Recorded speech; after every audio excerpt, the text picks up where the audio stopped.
От извора на България, трета част. Село Войнягово, Карловско. Продължаваме с традиционните фолклорни срещи, където опознаваме България, за да я обикнем още повече. Както знаете, нашият бит, песенен и танцов фолклор са най-добрият начин това да се случи. Разбира се, всичко това е подплатено с традиционни храни и питиета от даденото райско кътче из България, на което гостувахме. Именно за това кръстихме нашата национална кампания от извора на България, защото посетихме различни места и черпихме информация директно от извора на даденото читалище или фолклорен танцов ансамбъл, с който се срещнахме, опознахме и не на последно място, всички заедно се веселихме с българското хоро.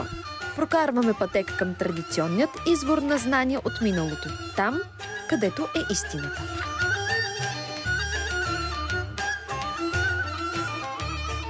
Нашите баби така са прели, тия сухмани деца са с всичко на ръка е изпредено, изтъкано, боядисано, дори и на ръка е шито. На ръка. Да, вижте какъв е голям ръба. Е така с ръка баба ми така го изжила. Ама сега няма вече такива. А как преди сега малко пусни леко вълканце? Ами как преди, баба ме е научила. Научила ме, защото тогава аз съм родена 47 година. Но ти си млада? Млада съм на 76 години. И млада? Те след 90 стават стари. Така. Само, че не съм... Успяла съм малко да тъча, понаучила ме, ама моите родители влязаха рано в чекисето, махнаха овце, махнаха всичко и вече всичко беше така. Но все пак си имаме представа как става и какво се прави. Иначе на чукръка по-лесно става. И после отвъртеното? Отвъртеното го навиваш на мотовилка. На мотовила го навиваш, защото то малко ето така, като го скараш. Пък на мотовилата го навива на гранка и го цопа в вода, да може да изсъхва така. И после вече тече на шаяка. Носи го всичко друго, само гайтана са ходили да купуват от Карлово. На Васил Левски майка му само чай такава гайтани в околията и оттам се ходи. Всичко друго си го и правила баба ми, с изключение на този гайтан, готов. Са го купуват, тя го и направила, нали, да такова, ама гайтани не са можели в селото да плитат ли, тъчат ли, как са ги правили и аз не знам, защото то вече в къщата на Левски там има окачени гайтани, ама не се вижда как са ги такали. Супер. Ще ни разкажете ли повече за храната сега? Какво ни очакваме да хапнем? Ами, вижте какво ще кажа само за утрешния ден на Войнягово, за утрешния ден сирни заговезни, вече сме заговели с месо миналата седмица и на този ден се прави само баница с сирене с масло, питка, меси са, нали? И баницата нашата на този ден, само на този ден и на Васил на Нова година, правим разхвърлян млин, се казва. Обърнете се там отзад и ще го видите. Разхвърлян, това е разхвърлян. Ето тия неща са, това е бакла. Зърната се сваряват, разбиват се и после се слагат в тавата, като замръзне се нарязва с червен пипер.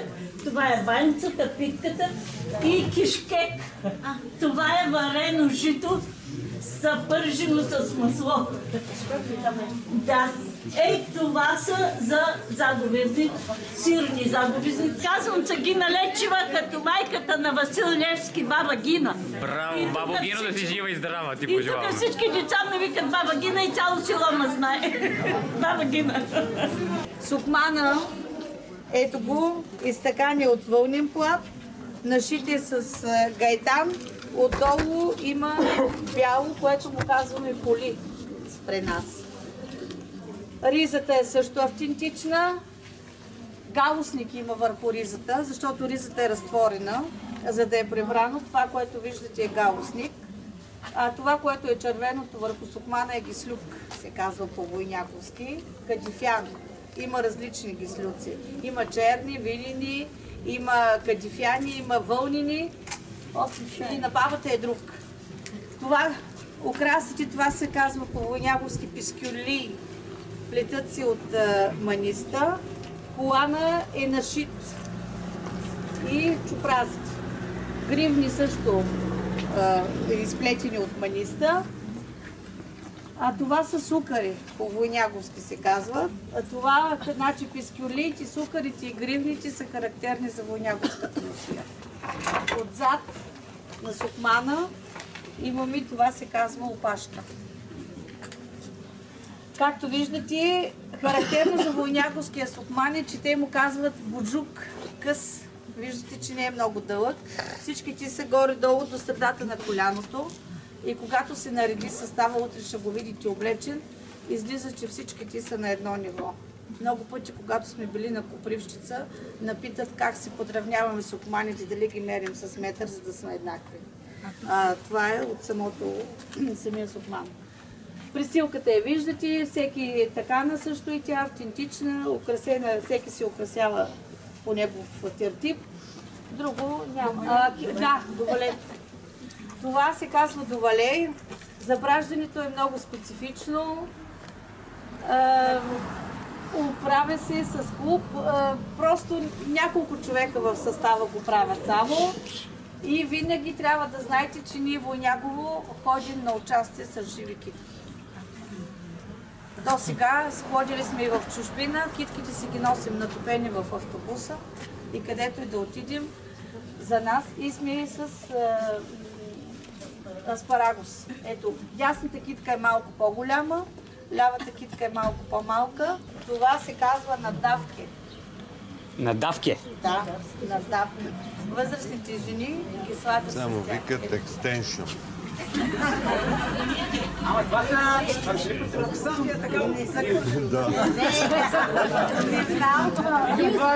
Това е автентично, не знам какво е. Правилно и някога, наддавки се казва. Това е много старо и ние не знаем. Като на конете. Не бе, това е да е по-дъсата.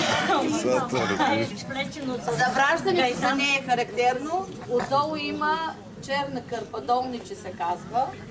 И върху ней е тази цветната кърпа, това е кърмалийка. И забраждането е по този начин на бабите. Украсата е по-малко. Това е на върха, забравих да кажа, това е също. И калци. Обута е с калци. Така. А чорапи не е? С гривост. Отделно. Да, калците отдолу с гривост. Гривост се казва на това черно и бяха. Разбрах. Да. Ами по принцип лятото може и боси, нали? По принцип, нали знаете, че някога те не са ходили боси жените. Са ходили винаги с чорапи. Да. Даже са жънили с чорапи и забързани скърпи. Когато играем войняковските кора, се хващаме за прашките, не с чупразите. За прашките, и с да. самото игране на кората, значи ние утре ще го видите, имаме едно приситняване, кърлюпкане и за да си кажем кога правим ето така. Нашия край се казва Караколак. Ножовите също са били статуса на мъжа. Имало е, които са отворени отзад и които е тип буйновски нож. И обикновено или са ги носили тук скрити, за да не ги виждат руците, или пак скрит в пояса. Не са имали право нашите хора да носят, а Войнягово е такова село, че ако се върнем преди Турско е било хайдушко, е имало тук, затова е и Войнягово, войници. Можело да се наемат хора, които да свършат някаква мръсна работа. Нещо като виси си 90. Да, това е сериозно, нищо заплащане. И той е там, от Чигрей са били и там са живели. Сега, когато се правят разкопки, се намират и от стрели пики, намират се и оръжие. Говорим това след траките, малко след траките. А това е джамка. Джамка с ръкав, илек с ръкав. Този елек е с прихупване, ама едно време мъжете са били, аз съм слаб, а те са били още по-слаби. Това трябва да го закопчеш и да обличеш отвори джамката. Зимата обикновено. Зимата и вече ямурлук. Това е вече хипне за зимата. И най-вече и за овчари, и за полето може да го постеле, да легне на него, да се завие. Няма рулка, бе. Еми, друго ако може, да. Го постеле може. Да, ако има какво. Не случайно сме живи човешки съкровища. На колко... 21 година сме вписани в националната листа за живи човешки съкровища. Браво. С носиите и с хората и песните, които изпълняват. Браво.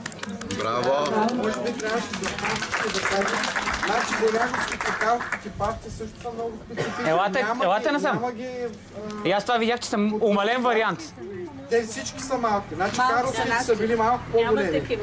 Не, това е дето и за невести бабишките са малко по-плоски, такива и по-голямки, ама то вече няма, така че тия са и за невести и за баби. В момента до едно време е било строго. Кръгли, няма остри неща. Разбирате ли? Е такива, като всичките сега са сини, такива остри. Но те са си. Да. Това е характерно за войняговските деца. Това са шапчици, които се ги носят децата. Вижте как е богато украсена, направена отстрани, отзад, отпред. Някой път слага се мъничка китчица, тук се плаща съвсем леко. И така, това е било характерно за войняговските деца. Тази шапка също е автентична. Може ли да видим само? Може да, вижте. Ще има спасени цели. Християнска. Да, украсена е, да. По различен начин. Как се казва шапката? Ма шапка, така ли? Има ли име? Детска шапчица, няма как друго, но всяка майка или баба ги украсявала за децата си и по принцип някога така са ходили малките деца. Не най-малките, даже до по-голяма възраст. На колко години може да кажем, че тази твоите? Имаш ли представа? Носия. Носията ми не по-малко от 100, не по-малко отколкото са и женските. А може и повече да Може са. и повече. Опашките, например, са не по-малко от 200 години. Опашки вече кой ще направи? За всеки си има носие и се са абсолютно съхранява. автентични. Те са на една от най-богатите фамилии във Войняго. Всичко е автентично. Чабрази, не има ми чабрази. Най-богатата фамилия, как е фамилията? Как се казва? Ами това ще кажа на дядо Иван. 890 Баракови. истинско е Те са били от най-богатите войняги. първа Баракови. някога. И бабата, Това след като почина, знаха да ги подари на войната. Заедно с накита, с обиците, с... това е ставо.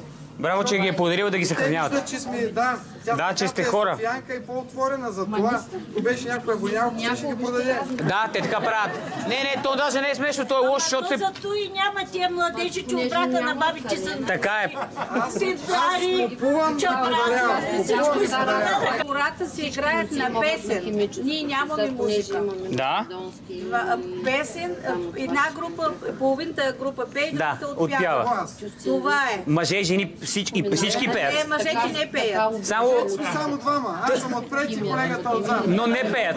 Не пеят. Не пеят по традиция или защото вие не искате да пеят? Музикални инвалиди.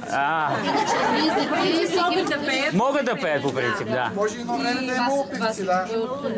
И едно време толкова дълго е било, извинявам се, по-родно, че когато запеят отпред, на опашката не слушат, те не знаят какво пеят тия отпред. Просто се така. играят Знаете, хората. Богдана е бил малък. Не, тук арманята му казваха, дето ни е парка зад. Да, на Армани, дето се Това вежи. всичко беше харман, нали знаете? Да, знам. Излъскано и с такова, защото през лятото тук си карат снопите. И когато има хоро, като започне тя и тук отива чак на оня край, Куманица, реката тече е така, до Куманица стига хорото. Кой ще го чуе отпред?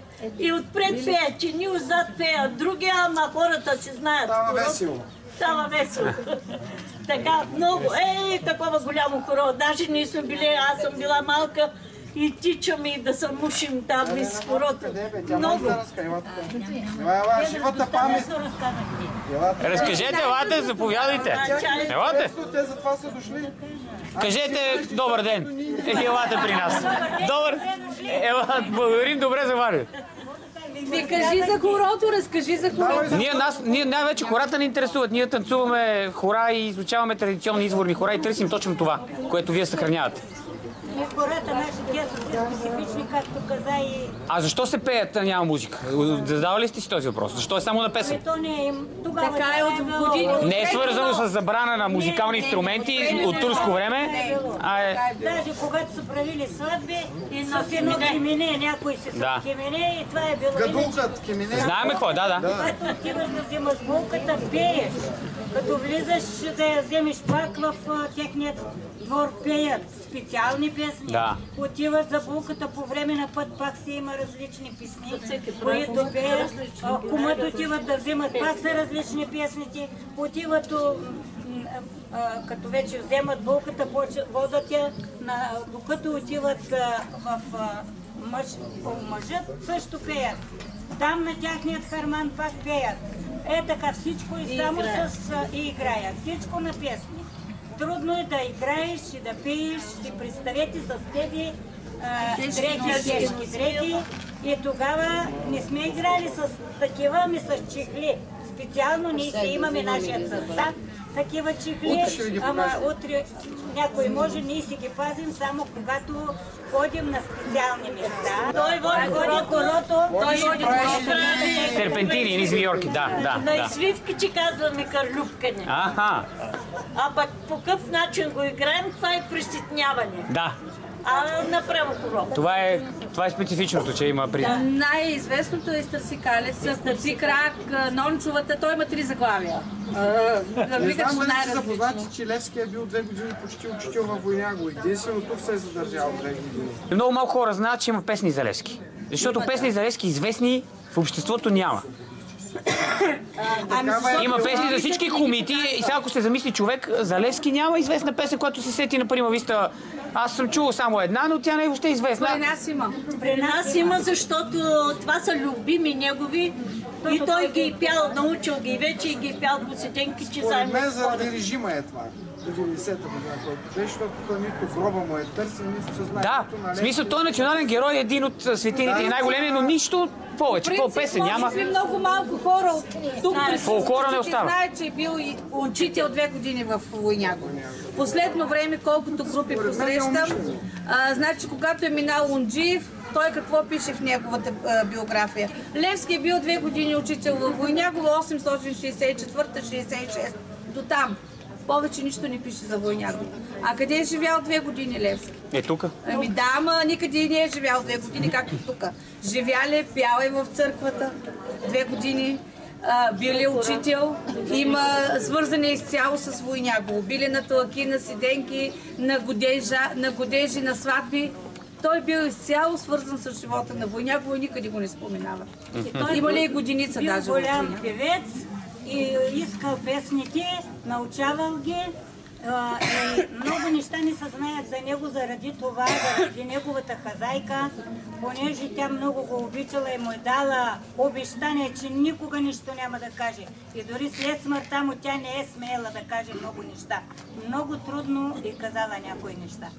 И оттамка може би, но независимо от всичко, нашите будни войняговци са усещали нещата и има много песни.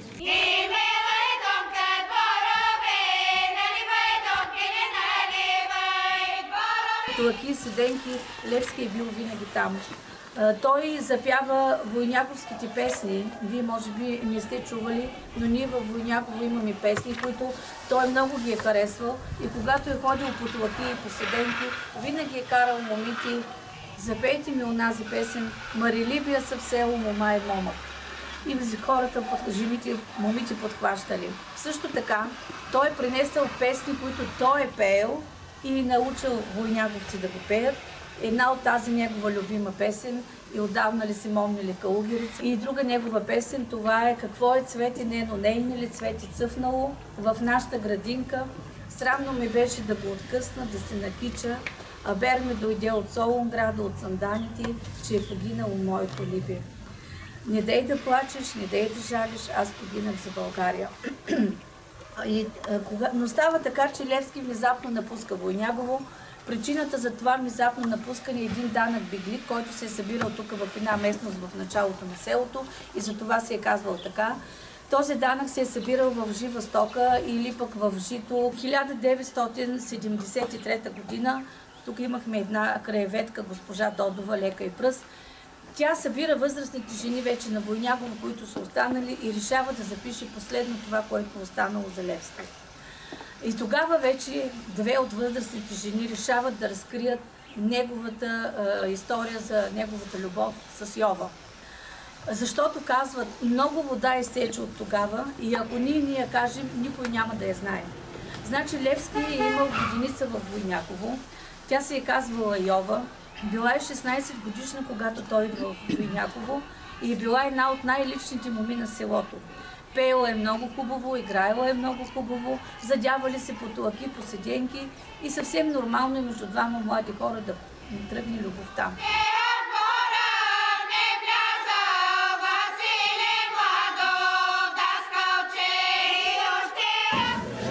Здравейте на всички отдолу! Знаете, вече си се знам от вчера.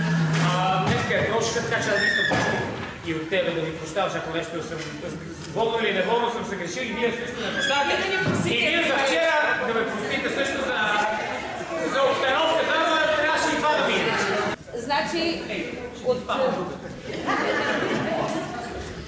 с тези хора, които сега ще видите, и с автентичните войняковски песни от 2021 година сме вписани в националната листа на живите човешки съкровища на България. Трябва да ви кажа, виждате каква са приказка всичките, ще видите после и кората. Вчера говорихме в музея за любимите песни на Левски. Сега жените ще ви изпеят две от любимите песни на Левски. Едната е на Дошли са Донки, Донки Годижари от Пусто Карлово, а другата е, както ви казах, е песента, която войняковци създават за своя любим учител. От Зарни слязал млад Васил, аз вчера ви я казах, сега ще ви чуете в тяхно изпълнение си.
е да запали искрата на любовта към българското хоро, да научат участниците много популярни, но и не толкова разпространени хора, изследвани и записани с цел да бъдат съхранени и предадени на поколенията.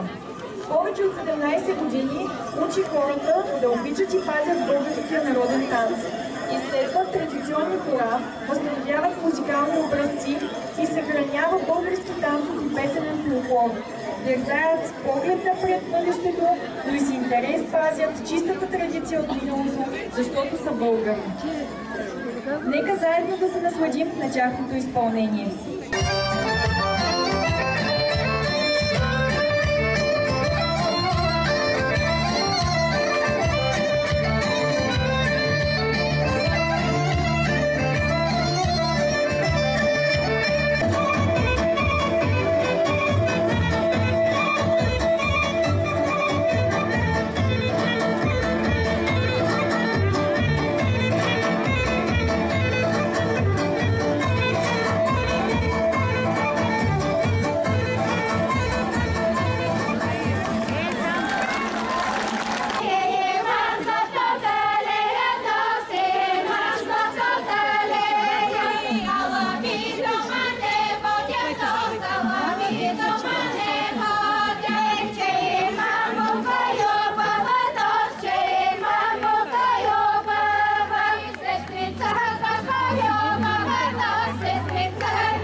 Искаш да танцуваш традиционни хора, да вкусиш традиционна храна, да слушаш традиционна музика и песни, да пътуваш с усмихнати родолюбци и да опознаваш красивото фолклорно минало на България, да нахраниш душата си и в буквалния, и в преносния смисъл.